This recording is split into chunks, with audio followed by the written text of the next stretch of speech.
Ini series horor mas, filmnya Stephen King. Lu pernah nonton film-filmnya Stephen King gak sih? Itu keren-keren mas.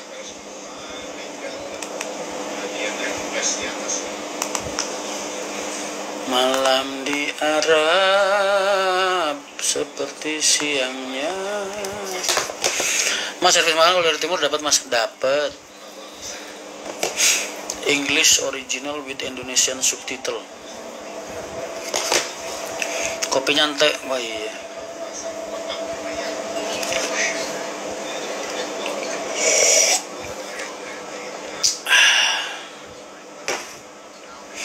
Wah udah mulai sembuh nih ngomongnya, udah mulai lurus. Kalian tuh jangan mancing-mancing gue ngomong serius lah, nggak demen gue. Kita lucu-lucuan aja kalau nge-live tuh.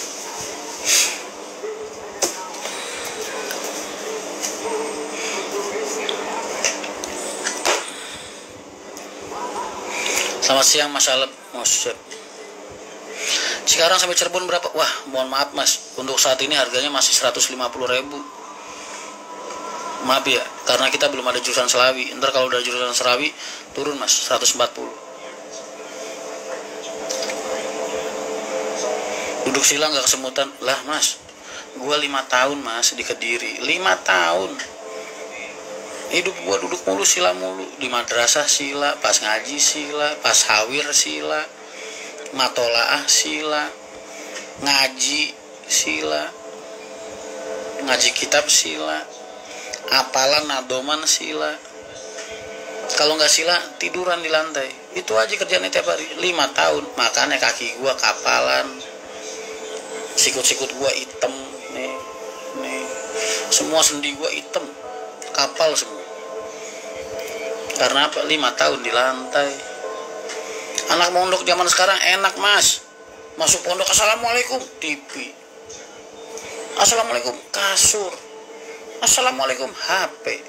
Zaman dulu boro-boro mas, gua sawir kemalaman, telat masuk kamar mas, hambal hilang semua mas, sajadah musnah, anduk lenyap, kagak ada hambal mas. Tau hambal nggak?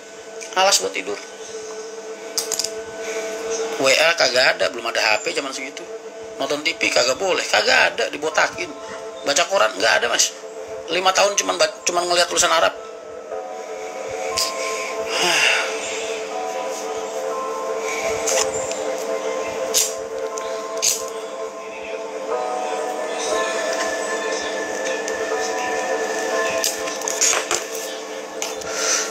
Pindah tidur sekarang bah. Anak-anak sekarang pondok enak bener. Kasur, wah, TV di hal walaupun nontonnya bareng-bareng. Kamar bawa HP. Lah gua juga boro-boro mas. Ngedengerin radio doang cuma bisa di warung makan mas.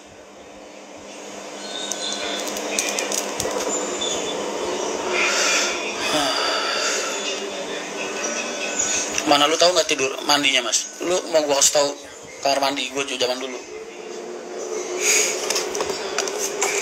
Kamar mandinya itu ini wah cuman tempat kotak doang begini mas, kotak begini, nggak ada pintunya, kotak itu, kotak ruang itu ada 9 apa 8 ruang itu, tapi kagak ada pintunya mas, jadi cuman jeblongan doang gitu, begini. Tahu, jadi kalau gue lagi mau ngantri mandi gitu kan, tiap pagi kan madrasah pasti pada mandi dulu, jadi tiap gue ngantri mandi mas, itu pemandangan gue pantat orang. Dan gue selalu berdoa mas ketika gue ngantri, ya Allah mudah-mudahan dia nggak balik badan, gue bilang ya, begitu mas. Udah gitu WC-nya kagak ada tutupnya juga, lu boker sambil diliatin orang dari belakang. Jadi lu gue tiap mandi, tiap ngantri gitu, tiap hari kan jujul-jujulan gitu. Mandi orang gak jelas. Doa gue satu mas, ya Allah mudah-mudahan dia nggak balik badan, gue bilang. Begitu balik badan, jerat, belalai gajahnya mas kemana-mana ya, wus mas. Kagak ada, ya sama-sama nggak enak dilihat mas, cuman seenggaknya kalau dia madepnya ke sono kan yes masih mending lah, ya kan. Begitu balik badan das, Namanya anak pondok cuek-cuek mas, gitu itu balik badan misal begini, seret mandi, pas balik badan gitu ya, wah, dia kagak lihat yang di depan dia mas, ngantri ngeliatin dia, bus gitu. Anjing gue hari pertama, minggu pertama tuh sampai jarang mandi mas, sampai jarang mandi gue. Gue lebih memilih badan gue gatel semua mas daripada gue ngeliatin pemandangan yang kayak begitu, ya kan. Tapi lama-lama karena kebutuhan cuek, ya sudah, belajar cuek.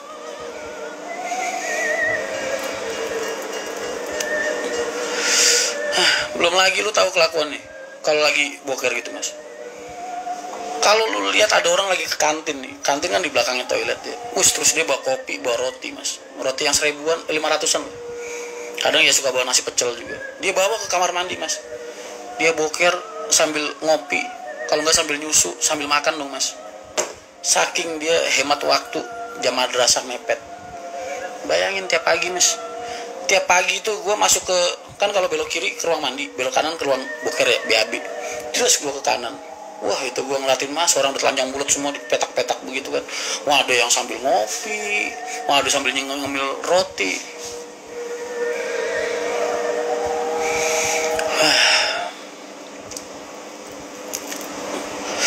Hari-hari pertama emang aneh mas, aneh, tapi lama-kelamaan wah biasalah, lama-kelamaan jadi bagian dari mereka mas. Tapi gue nggak pernah mas, umur makan sambil boker, nggak pernah. Gue paling cuma ngopi doang, ngopi sambil ngerokok sambil boker, seret mas.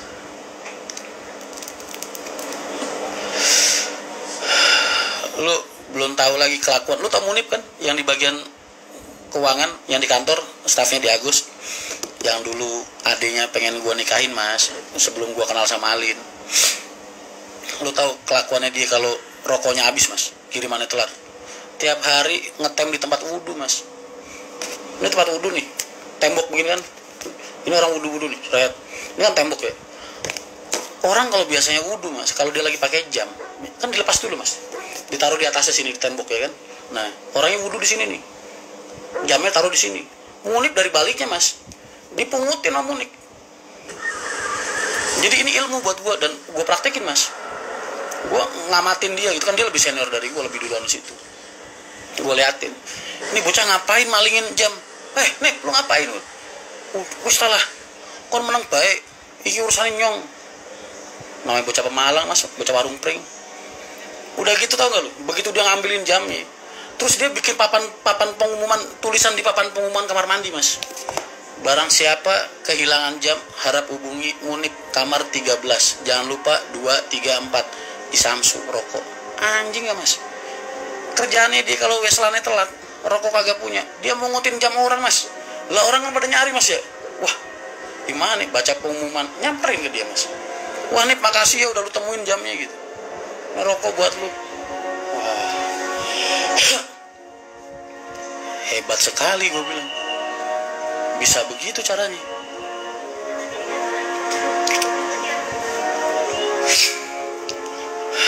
Gue ini berbagi pengalaman.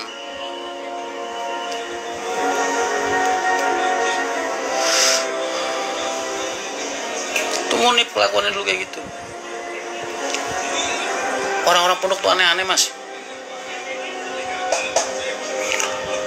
Nah ada lagi nih namanya Kaji Edan mas, orang Surabaya, orangnya ganteng banget mas. Wah gue yakin lah lu kalau cewek-cewek zaman sekarang ngeliatin dia, udahlah, udah kaya ya kan, ngajinya pinter, ganteng lagi. Wah tapi kelakuannya mas stres. Lu tahu mas, pondok Al-Falah 2 itu kan tengahnya taman ya mas, tengahnya taman dikelilingin kamar-kamar.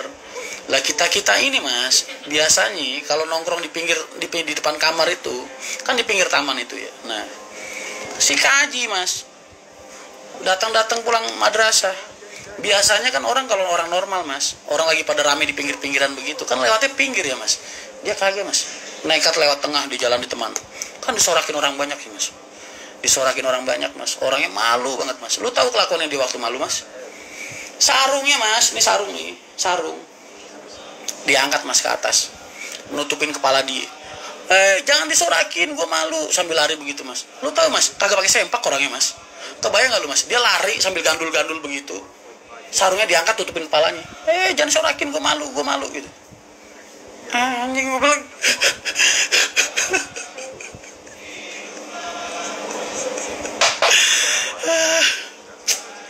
Stres gue bilang. Ada ya orang kelakuannya aneh-aneh begitu ya, macam-macam kelakuannya mas. Sarungnya dipakai buat nutupin kepala, diangkat, otomatis kan bawahnya kebuka mas, kagak pakai sempak.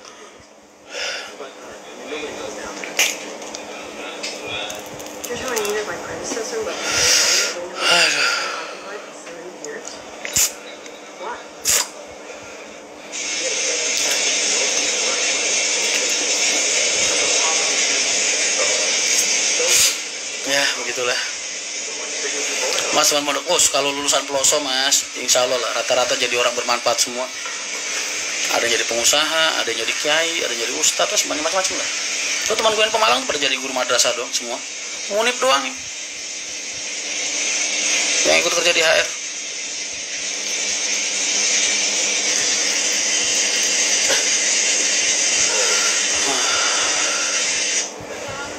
Wah, gue dulu pernah mas ketiduran di kelas, ditimpa gue sama Gus Kausar pas lagi badalin Pak Sohi dulu ngajar gue di kelas 1 Sanawi dulu.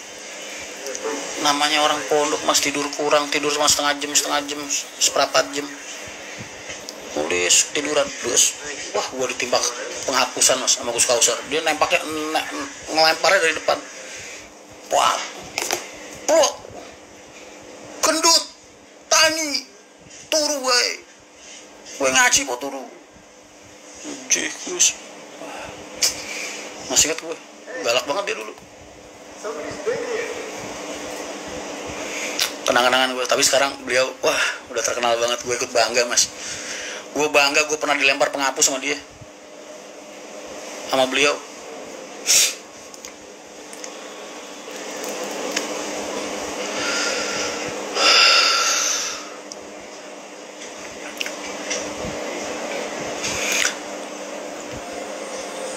Kalau absen mah kagak mas. Gue pernah mas bolos ya, bukan bolos sih, lebih tepatnya emang nggak ngaji subuh gitu. Pernah gue sekali dulu nggak ngaji subuh, dipanggil semua mas. Kelas 3 waktu gue kelas 3 sipir, kelas 3 ibtida. Kan kalau di pelosok ibtidanya cuma sampai kelas 3 mas. Dipanggil tuh berapa orang ya, ada kalau 8 orang lah yang pada nggak ngaji dari tiap kelas, kumpulin semua. Gue urutan nomor 6 atau nomor berapa, duduk masuk begini. Guru gue di depan, duduk di depan kelas itu, beginilah silat. Tanyain, gue lapor ngaji. Satu persatu teman gue tanyain. Ketiduran Gus, ketiduran pak. Kamu kamar berapa? Kamar 4 pak. Pukul 4 kali mas. Tas. Wah, wes mau pergi. Ada lagi sebelahnya habis tanyain, kamu kamar berapa? Kamar 1 Gus. Pukul 1 kali mas. Wah anjir, gue udah mikir nih. Wah ini berarti dipukulnya jumlah kamar nih, gue bilang. Mati gue, kamar 13 mas. Wah. Tanya lagi, berapa kamar 7? Kamar 8. Puak sampai 7 kali. Giliran gue mas, gue tanyain, Yan, gue kamar piro? 13. Kamar piro? 13. Piro? 13 sih. Wah, blepok. Wah, 13 kali mas. Sakit banget badan gue. Tapi rasa sakit gue hilang mas. Begitu orang di sebelah gue ditanyain, kamu kamar berapa? 34 sih. Wah, hilang gue sakit. Sakit gue hilang. Sebelah gue kamarnya 34.